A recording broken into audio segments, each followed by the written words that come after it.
Welcome to The Impact of Political Parties in America, an interactive civics tutorial for students like you. Let's review some basics about public policy in the United States. Policy usually comes about in response to a perceived societal problem like crime, homelessness, or unemployment. Typically, a variety of solutions are then proposed to improve or fix that problem. The solution that is then adopted by those in government is public policy. Public policy is typically goal-oriented. Some public policies may take years to show their intended results, while others may provide immediate solutions and relief. Policies may represent a brand new approach by government. In other instances, a new policy may replace or try to improve on previously established public policies that proved ineffective.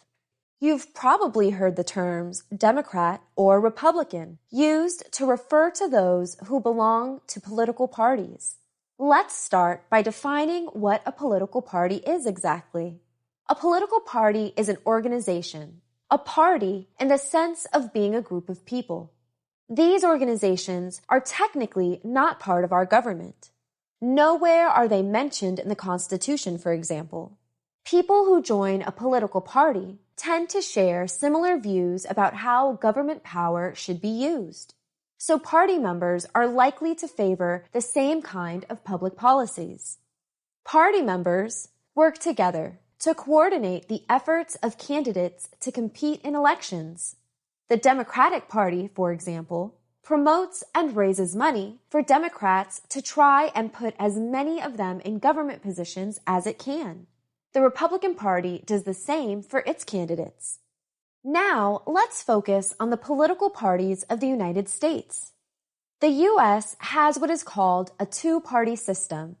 This doesn't mean that only two parties are allowed to exist. America has numerous third parties.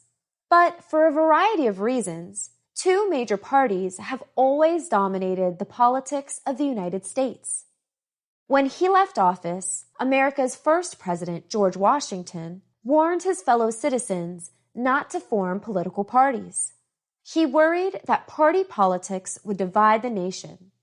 But those divisions emerged early on, despite Washington's warning, and they split the generation known as America's founders. John Adams and Alexander Hamilton were early central figures of the Federalist Party. Federalists believed that the new nation needed a strong federal government and a national bank to strengthen its economy. Another party formed in opposition to the Federalists. These were the Democratic Republicans, although at the time they usually just called themselves Republicans. Thomas Jefferson and James Madison were early central figures of the Democratic Republican Party. They favored a more limited federal government and initially opposed a national bank. Democratic Republicans were more concerned with protecting the rights of the states and of individuals. What happened to America's first political parties? Neither of them exists in its current form or name. The Federalists declined in influence and dissolved following the War of 1812. 1816 was the last election in which the party ran a candidate for president. Many former Federalists found a new home in the Whig Party, which became a political force from the 1830s through the 1850s. The Democratic Republicans enjoyed greater success. Presidents from that party would occupy the White House for close to 30 years. But the party experienced its own divisions and would rebrand itself as the Democratic Party that Americans recognize today. As you learned, the modern Democratic Party evolved from one of America's original parties, the Democratic Republicans. Its early key figure was Andrew Jackson, a two-term president who served from 1829 to 1837. In fact, the Democrats trace their party's beginning to 1828, the year that Jackson was first elected. In its early years, the Democratic Party overlapped with the movement called Jacksonian democracy. This emphasized the independence of the American individual and pushed back on big government projects and spending. The Democrats developed a reputation as the party of the common man and attracted members from various backgrounds: farmers, city-dwelling laborers, and Irish Catholics. Early Democrats often defined themselves in opposition to the nation's elites. The Democrats live on today as one of the major political parties in America's two-party system. But although the name may be the same, the party's ideas have shifted over time as it has been shaped by almost 200 years of American political history. Today, the Democratic Party generally favors a larger, more involved federal government that does for its citizens things that many may struggle to do for themselves. For example, the party advocates for greater federal funding for social services and benefits like Medicaid and Social Security. Democrats support strong federal protections for civil rights, and the party also favors government regulation of business and industry. President Joe Biden belongs to the Democratic Party. Other recent Democratic presidents include Barack Obama, Bill Clinton, and Jimmy Carter. Now let's shift our focus to the Republicans. The Republican Party formed in the 1850s, a decade in which the politics of slavery sharply divided the nation. Slavery, legal in the United States since its beginning, now threatened to expand into new Western states. The new Republican Party opposed this expansion. While it was not originally an abolitionist party that called for the end of slavery, Republicans were determined to contain slavery where it already was. The Republican Party's early key figure was Abraham Lincoln, elected to the presidency in 1860.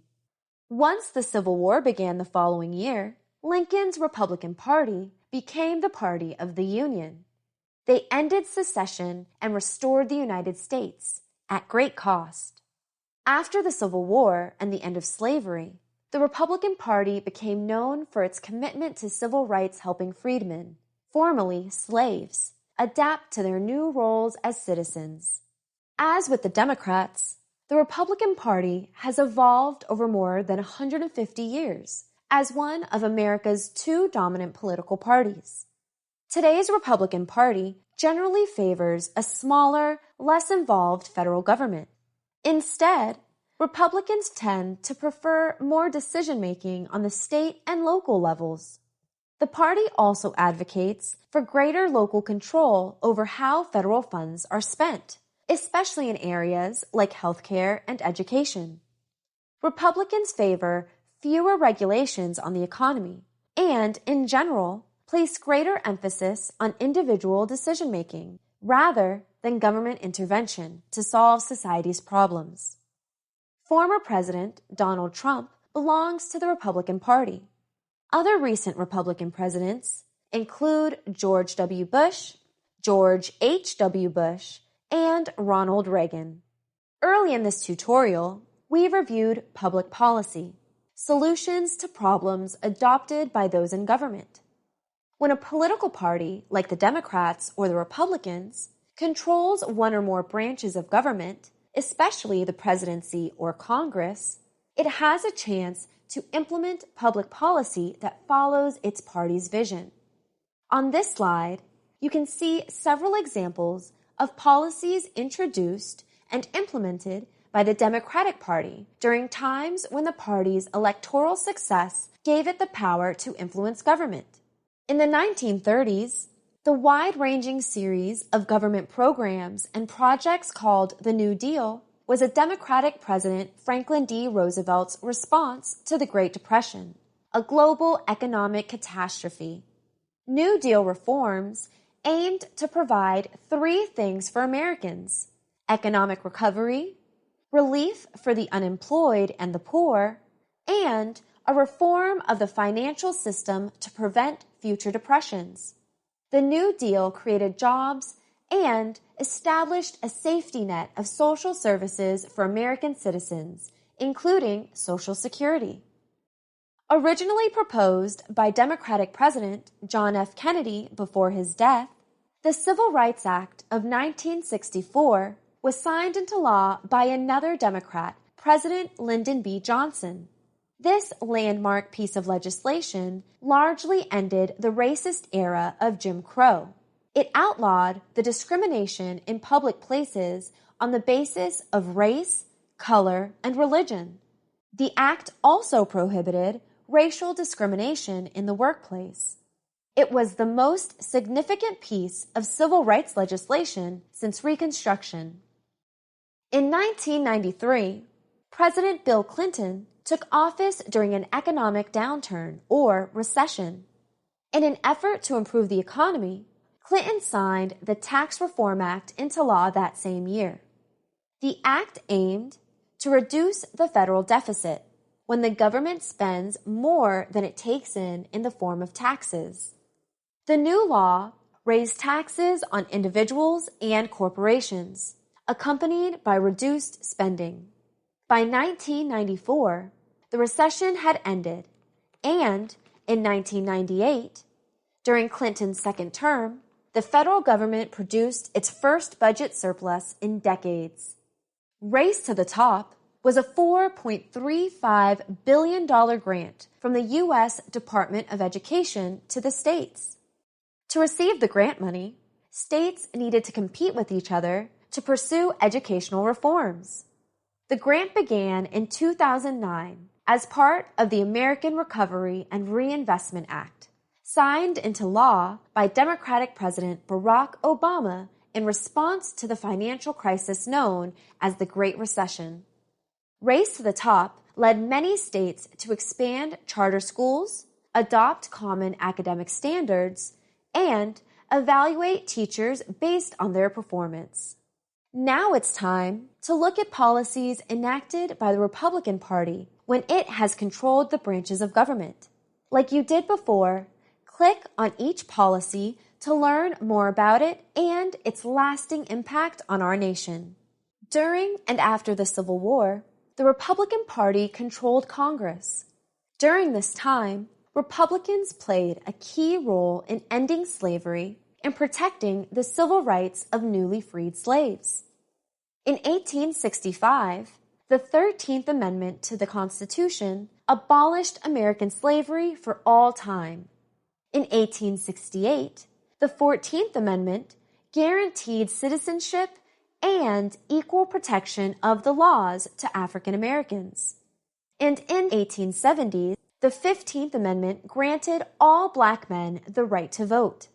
Republican support was crucial to the passage of all three of these Reconstruction amendments.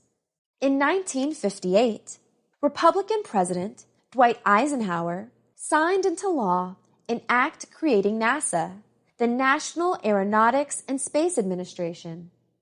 NASA was created in response to the Soviet Union's early lead in the so-called space race. It is a civilian or non-military agency responsible for space science and exploration. Since its founding, NASA has put Americans into space and, beginning with Neil Armstrong in 1969, on the moon. The agency is responsible for many new innovations in technology, weather forecasting, and global communications.